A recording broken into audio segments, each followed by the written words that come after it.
Hey friends, Mark Holmes here with my buddy Cowboy Joe Boo, and I want to thank you guys for following along and subscribing to the Joe Boo Report. We're well over 2,000 and headed for 3, and I want to thank you guys because without you, I'd be nothing. Now, I got to tell you, hold on, I think definitely I'm going to need a refill for Joe Boo on this one. We're going to get some of the spice rum today. Okay. Trying to understand some stuff here, guys. Now, bear with me, because I want to make sure I get this straight. Why is it with the Dallas Cowboys, everything is, I always need to see more, right? I need more proof. I never hear that with anyone or any other team in the NFL, that they need more proof. Okay. We have the best record in the NFC, 7-1. And they'll, of course, say, oh, well, you haven't played anybody. Well, guess what? I don't care who you play in the NFL. Anybody, with the exception of maybe the Cleveland Browns, can beat you on a given Sunday. But okay, I understand that. But as Bill Parcells used to always say, you are what your record says you are. And right now, it says that we're 7-1. All right, fine. We haven't played anybody. Well, let's look at our offense. Some of the teams we've played. Now, the Philadelphia Eagles, we beat them, didn't we? I think we beat them. Their defense is ranked 5th in the NFL. Not exactly little sisters of the poor as far as defense goes. But okay, all right. How about the Green Bay Packers in Lambeau Field? I believe that number one rush defense, 6th ranked defense right there, that our offense, especially our running game, made mincemeat out of them. Or did I miss that? Or was that another year? Even the Chicago Bears. Now, their offense is definitely the bad news Bears, but their defense is 11th in the NFL. Made mincemeat out of that defense. So when you say that all these experts out here are saying that, you haven't played anybody, hey, well, look, who in the NFC do we fear? We played everybody in our division, and we were a Cole Beasley, a Des Bryant touchdown pass drop away from victory, or a Williams going out of bounds, try and kick a field goal from being perfect. All right, so we won't talk about the NFC East. But let's look at the NFC South. Right now, Atlanta is the best team down there. Carolina is terrible. New Orleans has a great offense, no defense. And Tampa Bay, well, actually Tampa Bay beat Atlanta. So, okay. NFC North. The Vikings are imploding now, and Sam Bradford is what we thought he was. And that offense is putrid. It's lost their offensive coordinator. We beat the Green Bay Packers. We've got the Detroit Lions coming up. We've already beat the Bears. Okay. All right. The West. We got Seattle, always a tough out, but they're not exactly lighting up the scoreboard right now with Russell Wilson hurt. Then you've got the Cardinals, another great defense, but their offense is pretty putrid. The Rams, not very good. So tell me, who is it that we have to beat in order for people to actually say that we're legitimate? New England Patriots? Okay, they're considered the best team in the NFL. But if we basically have taken care of everybody that we played, and you don't see anybody in the NFC that you are rating better, why do we have to keep having to prove it? I don't hear anybody saying that any other team has to prove this. And that also translates with Dak Prescott.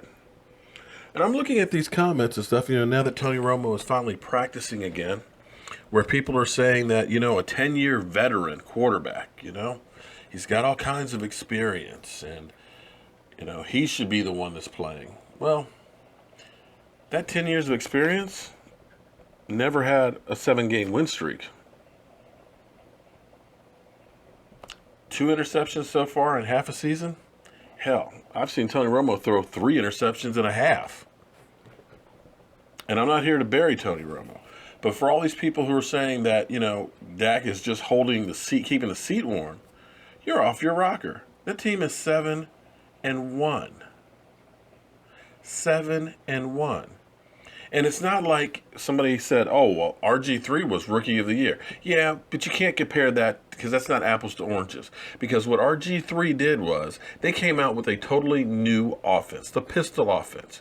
Just like the Wildcat. When the Wildcat came out with the Miami Dolphins, they were lighting up the scoreboard with it because defensive coordinators didn't know how to react to it.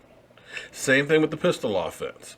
When it came out with RG3, when he had 2 good legs underneath of him, what they were able to do was have him run the ball, and you were worried about him running the ball, which meant other guys were going to be open downfield because he was more of a running threat than a passing threat. It wasn't a pocket passing setup. Once that leg went and he had to become a pocket passer, guess what? He couldn't do it. So comparing him to Dak Prescott, which is a pocket quarterback.